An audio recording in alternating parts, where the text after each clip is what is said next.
Hey guys, Sandy here, and today I am scrapbooking a no photo layout. Now I've pulled out some simple stories. I have some papers, I also have some chipboard, and I pulled out that Tim Holtz plastic sticky thing. So I'm just having a peek at these papers that I have, and most of them are cut apart sheets. So I'm just trying to figure out what I want to use. And I am scrapbooking this zombie frappuccino sign from Starbucks. Now, some of you may remember the zombie frappuccinos that Starbucks had last year. It was a very, very short lived, I think it was only about a week. And for some reason, those frappuccinos were just awesome to me. They tasted so good. And I actually do have a photo of an actual zombie frappuccino. I believe I put it on my Instagram. And to be fair, I say that this is a no photo layout, and it is, but there will be a companion page to this that has a photograph of the actual frappuccino. So just to be fair, that is there. Now I'm trying to figure out what I want to do with this. I love the colors. I love the green, the teal, the purple, and I think it goes great with the actual sign from the Starbucks.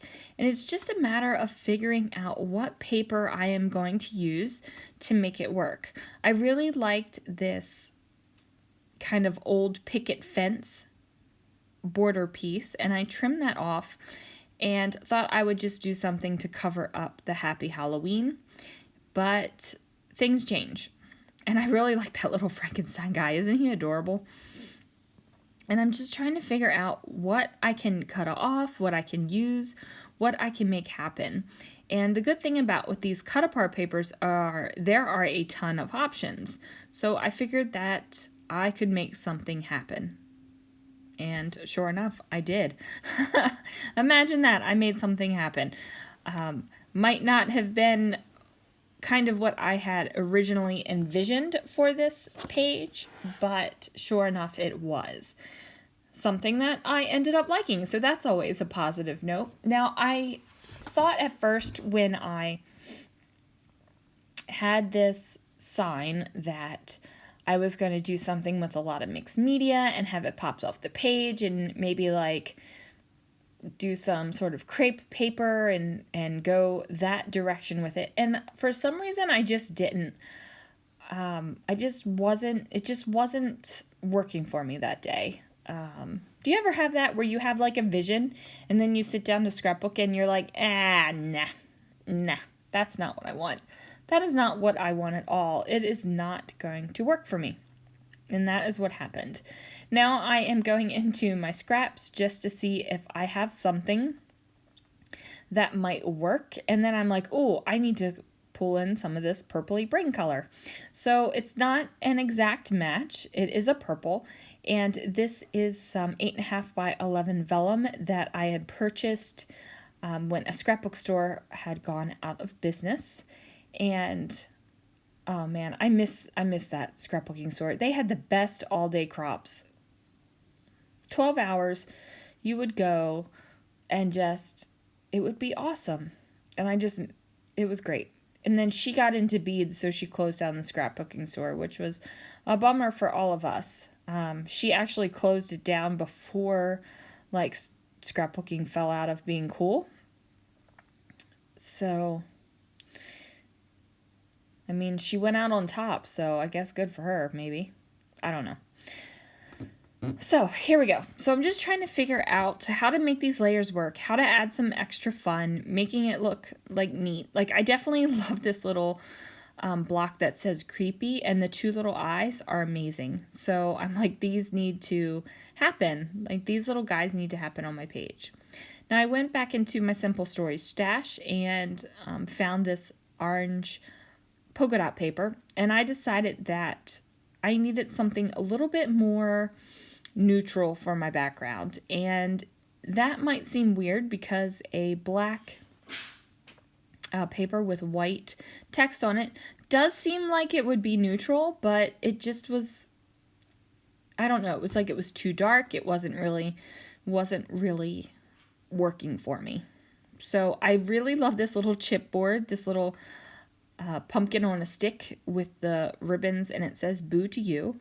I thought that that was great. And this is where I'm deciding that even though I love that orange background and it's totally what I want, I need a border around it. I need something so to ground it, because I felt like the polka dots were just kind of like whooping off.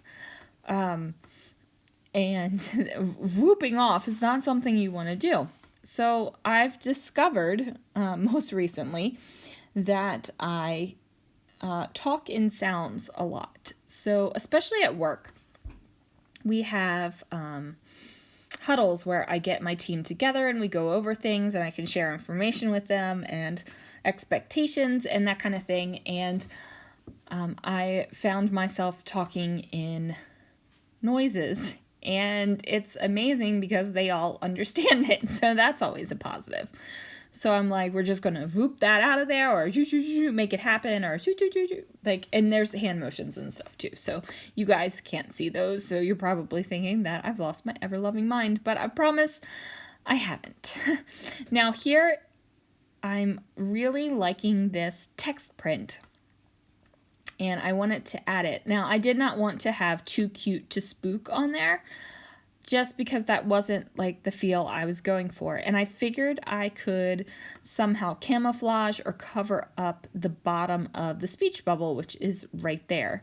And I kind of wanted to have that little skeleton guy peeking out, because I really liked him peeking out. So I wanted to just make sure that he was peeking out of there. And I went ahead and slapped this down, and I believe I will move him over after I go ahead and do all that nice pressing to fit everything down. Probably going to move him over in a little bit.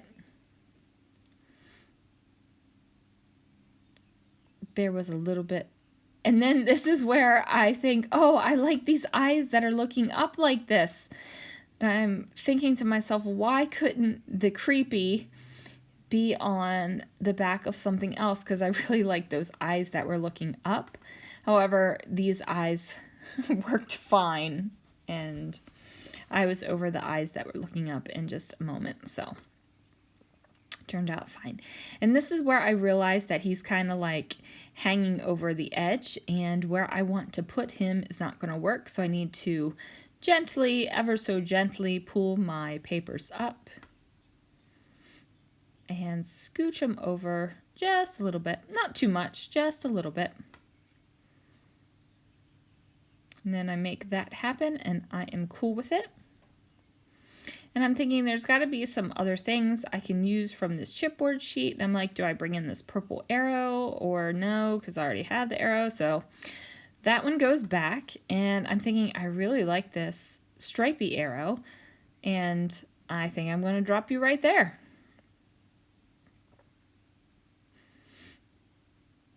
And then I tried the spider, but that doesn't really go. I did like this little banner that said "Tricks and Treats," and I thought it was a great way to camouflage that speech bubble there. And I still really like that arrow, so I just moved it down a little bit. And this is a wood veneer that I had covered with some Martha Stewart, I believe it was Martha Stewart glitter paint that I had received in a Secret Not Secret Kit Club kit. And I really liked, how it turned out. It was kind of an experiment. Didn't have a real plan for it. And I figured that this was as good of any page to use it on. So the title of the page is "Document It Happy." And because I really do like that, I hope they bring it back. I enjoyed it that much. Now, I was able to get my creepy fence onto the page. After all, I just went ahead and cut little pieces off of it so that it would show on either side of this big Starbucks sign. And I was super, super excited that it happened. And then I decided I liked it down a little bit lower on this side.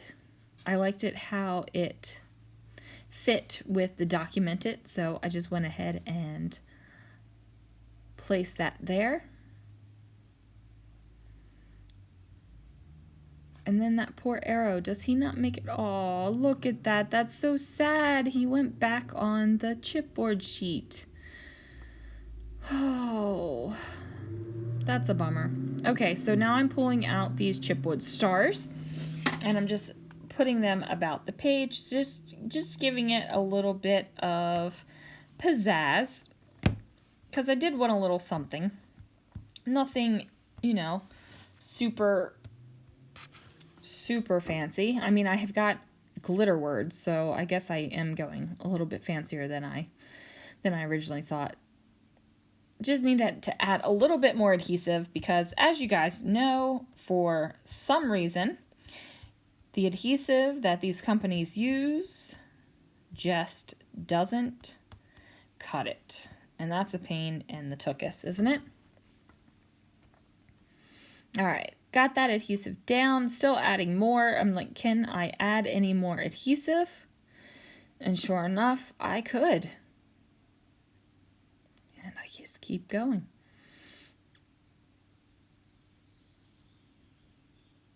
There it is. Finally. Got everything down. Nothing's popping up. Oh, yep, something's still popping up. Good Lord. Like, why? I'm, you know, it's probably a conspiracy. Scrapbooking companies and the adhesive companies partner together and they say, you keep making the products and we'll keep making adhesive that actually works. So I got these Color Theory month of the year tabs in a Studio Calico super fantastic, awesome sale. And they're like super ridiculously cheap. And I got a ton of colors. And I'm just starting to work through them. So I went ahead and put a little purple guy up there because that worked. Now I'm just going through my stash. I have a woven basket that sits on my desk and it has a bunch of stickers, like puffy stickers and flat stickers and chipboard stickers. And it's just an easy place for me to reach and grab little bits and pieces. None of the big sticker sheets are in this basket, but it's just something that I can reach through and use up. And then when I see things that are close to being used up, I can just pull them out and make sure that I get them used up. So these are some stickers, some kind of like label stickers from Studio Calico that was also purchased during that ridiculous sale. And I'm on my phone doing something. I think I'm reading an email.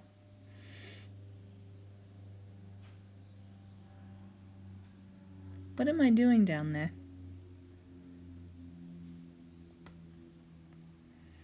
I was reading an email or something. And then I decide to put that there. And I'm like, yeah, that works. I'm going to put some more of these labels over here. And I like what it did there. So I'm going to put one up, of course, in that very top cluster. And now I have this little awkward gap between that gray label sticker and that purple October. So I'm trying to think, like, am I going to use another word sticker to bridge that gap? Like, what is it that I am going to use so that there isn't a huge gap there? And I pulled off some chipboard that said perfection, and it was less about the word and more about that lime green color. And now I'm just kind of looking through some chipboard and seeing if anything will go here.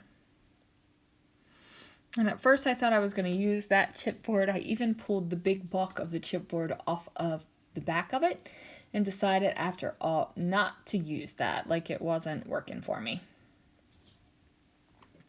So I'm going back to the cut apart sheets and I'm just looking and seeing if there's anything there that can be used. And at first I thought I was going to use this little beware, beware word phrase that was on there. However, it where I need to place it so it's not awkward, it doesn't really work. And I do try for a minute to try to get it to work, and I even cut out the words thinking that that might be the solution to my problem, but it is not. Spoiler alert, it is not the solution to my problem.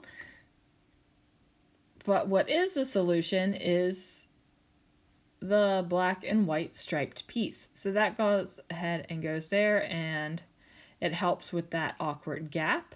That is still not completely closed, but I'm working on it. I am now picking through my enamel dots and just trying to figure out what I want to do, where I want to put them, what colors I want to pull out. Because with a layout like this, there's a lot of colors you could go with.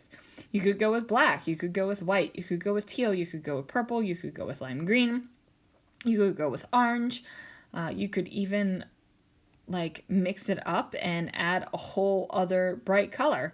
So what I decided to do was mix it up and use 3 different colors of enamel dots, and I'm just trying to figure out the perfect place for them, which is funny because I think with enamel dots there are a ton of perfect places for enamel dots on any page. So I don't know why it takes me so long to get them stuck down on this one. But it finally does happen. Hooray!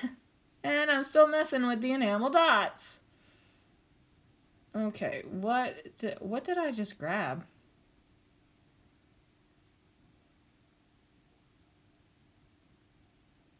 Hello?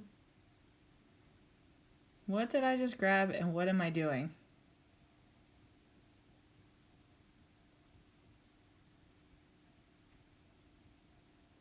I don't even know what I was doing.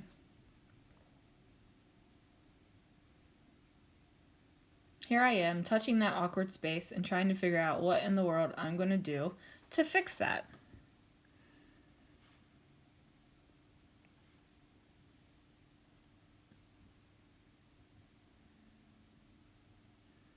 And I'm just looking and trying to figure out what is going to go there. And honestly, I don't even remember what ends up going there. Oh, a little piece of paper. How simple is that fix?